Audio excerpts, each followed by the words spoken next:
From the Weather NorCal Command Center, this is your afternoon update. Dennis's Heating and Air Conditioning is Northern California's premier heating and air conditioning contractor. From residential housing, large commercial projects, installation to repair, sheet metal fabrication, and everything in between, we are your go-to heating and air conditioning specialist. Still a bit of headache out there for many of us travelers in the higher elevations. I-5 has continued to see a problem here through the morning hours. We've got plenty of chain requirements east and west of I-5. This rain, this snow is fairly persistent, and it's been heavy at times in the higher elevations. And we are going to continue to see this activity here as we take you through the afternoon hours as well. Now, we will see conditions eventually improve later on today into this evening before we see a bit of a break for most of your Thursday, including, of course, the valley seeing a break from that as well. But looking at some of the cameras here from earlier this morning, still looking at the overcast sky, still looks a little wet here on the coast here. We're looking just north of Trinidad at Elk Country. Now we take a look at Lake Oroville. This is south. We haven't seen a lot of rain really south of Shasta County in the valley here, but the overcast skies are still fairly persistent. The winds have been blowing a bit in some areas as well, especially in some of the higher elevations, but you can see some of the water getting kind of a little disturbed by, of course, those winds. But again, just not seeing much rain down to the south. You can even see a little bit of clearing there off to the distance there in the camera. Take a look at Trinity Center. We got a snow-covered ground. Not a lot of snow, but looking at that snow out there nonetheless. And of course, that's not going to be a place you probably want to land your plane now, but you get the idea. We are seeing that snow in some of those lower elevation communities. Take a look at Lassen Park. This is the south entrance of the park here at 6,700 feet. Boy, those trees are really getting weighed down with all of that kind of that heavy wet snow, but just a beautiful sight. Still looking at some of those low clouds and that fog kind of sticking around here. All right, so here's the deal. We've got more rain and snow going into the weekend. So yes, I mentioned that we are going to see a bit of a break here for tomorrow, but we got more rain and snow coming into the picture here late in the day Friday, Friday night, and into the day on Saturday as well. Now we look at the snow levels, they'll still be between 2,000 and 3,000 feet. However, after today, I am expecting the snow levels to slowly rise a bit. Nothing major. I don't think it's going to impact the amount of snow that we'll see out at the Mount Shasta Ski Park, because I think eventually snow levels will get up to about 3,500 feet, but that won't be really until Saturday. But we also expect drier and slightly warmer conditions here as we go into the second half of the weekend and at least into the beginning of next week. Now, we've been looking at this kind of constant feed of moisture that's been coming in from the north and west. Not a ton, but enough to give us the clouds and enough to give us, some of us, kind of that constant stream of snow in some of the mountains, and not to mention some of the rain that we've seen here in the north end of the valley here this morning. Once that passes, of course, we'll eventually see things begin to kind of dry out a little bit here, and conditions will improve here as we go into the second half of the day today and this evening. And Futurecast will really kind of spell that out for you. So here we are at 3 o'clock today. We're still seeing the potential for parts of the valley to see some showers, snow off to the east. Not a lot of snow off towards Modoc County, but still snow in Siskiyou County. Ski Park could use more and more of that snow. But we can still see that round of rain kind of coming in here for the coast. Could even see an isolated thunderstorm here this afternoon. Let's take you to about 6 p.m. Once again, we could still see a little bit of shower activity in the valley. We can't rule it out. Still looking at those overcast skies for most of us in the valley, but still looking at that snow in the mountains. Siskiyou County still kind of getting hit with some of that snow, but it looks like it's kind of wrapping itself up off towards the eastern mountains. Now, by 10 o'clock tonight, we start to see things begin to wrap themselves up. Now, the key to tonight's forecast and tomorrow morning's forecast as far as temperatures are concerned will be just how much clearing we do see.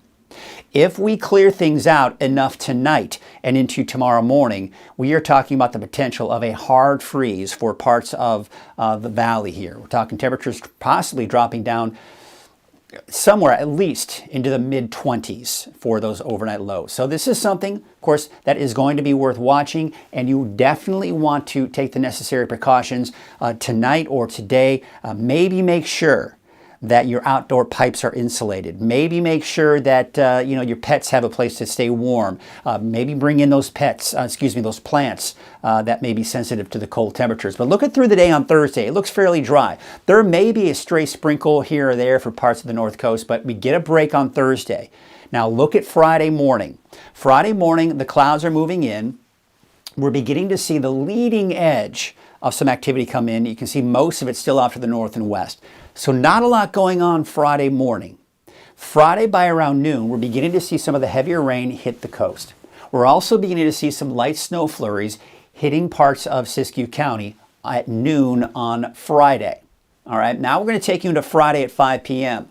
Look at the snow we're seeing in Siskiyou, Modoc County. Now we're seeing that snow in the mountains. Now, again, snow levels at this point are probably going to be a little bit higher than they were today, and I'm expecting probably somewhere around 3,000 feet. So I'm expecting places like Hayfork and Weaverville to most likely be in the form of rain. We probably won't see a lot of chain requirements on Highway 299 West because, again, you have to go up, say, above 3,000 feet before you really start seeing those problems. But on I-5, we could see some problems there, and not to mention east of I-5 as well. But Bernie could see some snow, Mount Shasta City, of course, not to mention Susanville. And we can't forget about, say, Upper Shingletown, and not to mention Chester as well. Of course, El Tourist could see some of that too. All right, let's take you into the rainfall totals. And what we're seeing here is that not a lot. Yes, we kind of seen that constant flow of rain coming into the valley, but that's, once that passes, we're just not going to see much more rain on top of that as we do go into at least Friday afternoon. By Friday night, Saturday, these numbers will be a bit of a different story, and we'll see some higher amounts there. But of course, we're seeing a lot more off along the coast. Snow totals.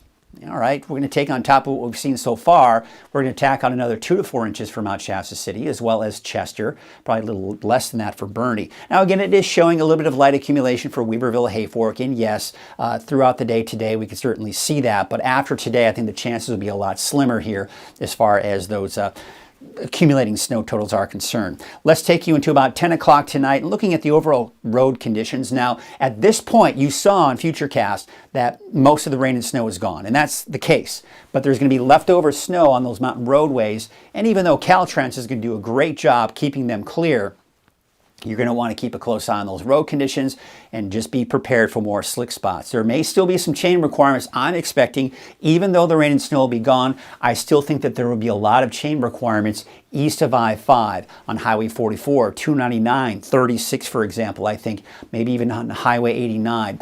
Once again, it's kind of hard to stay ahead of the fact that we could be looking at those icy spots, and you need to be extra careful here. And so there'll still be some leftover snow on those mountain roads. All right, take a look at the winds, and they do die down later today. So for those of you that have been experiencing those gusty winds, they should start to die down later on this evening and into tonight. You'll notice Thursday morning, fairly calm winds across the board, but there are a couple of spots I've got my eyes on, the Warner Mountains and just south of Susanville, and some of the higher elevations in the eastern mountains. There could be some problems tomorrow afternoon, and then once again going into your Friday as well. But overall, the winds are not going to be a huge factor in this upcoming storm system. Here's Friday night into Saturday, the rain moving in. Of course, snow, as I mentioned, higher snow levels, about 3,500 feet for your Saturday. Now we take you into Sunday. This is when we start to see a bit of a break. Sunday, Monday, Tuesday, even into Wednesday of next week, this particular forecast model is keeping us dry. Now, there is another forecast model, the European forecast model,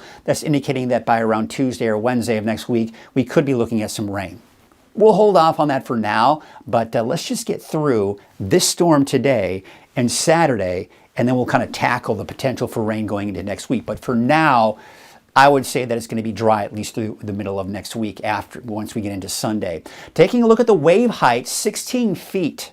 So they're still pretty high today, but by tomorrow, this is good news for anybody that doesn't need to be on a small boat. We are expecting to see those wave heights to begin to drop. So the rest of the day today, I have updated the forecast, by the way, for the valley with mainly overcast skies there. Some of the data is, since I did update everything, some of the data is not coming in, but I do expect to see overcast skies through most of the day today in the valley, and of course some scattered showers here and there. We could see an isolated thunderstorm for parts of the coast as well, and of course off to the east it's going to be pretty cold as we take you those daytime highs. Really not warming up a whole lot when we look at the overall temperatures for today. Looking at that 7-day outlook, as we go into tomorrow, we are drying things out.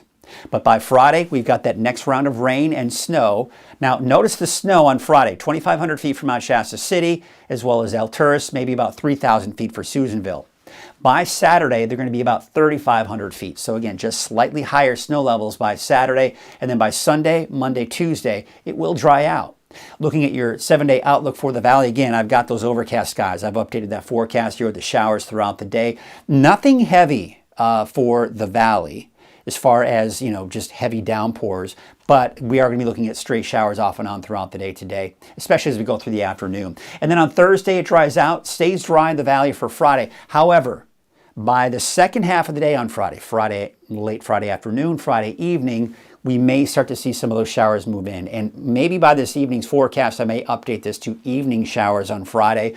And then it kind of really kicks in Friday night into Saturday with showers. Sunday, Monday, and Tuesday are looking dry at this point. Here's a look at your 7-day outlook for the North Coast. Don't be too concerned about that. We could see some lightning strikes. I'm just putting that in there for you to not be surprised if you should hear a rumble of thunder or two. Otherwise, showers inland and not to mention for Trinity County with snow levels around 2,000 feet. You can see, of course, the chance will continue into your Thursday, a few showers. And when I say a few showers, it's going to be mainly dry. It's not going to be until Friday afternoon that we see the rain kick in, heavier rainfall coming in Friday night into Saturday. Then it dries out for Sunday, Monday, and Tuesday.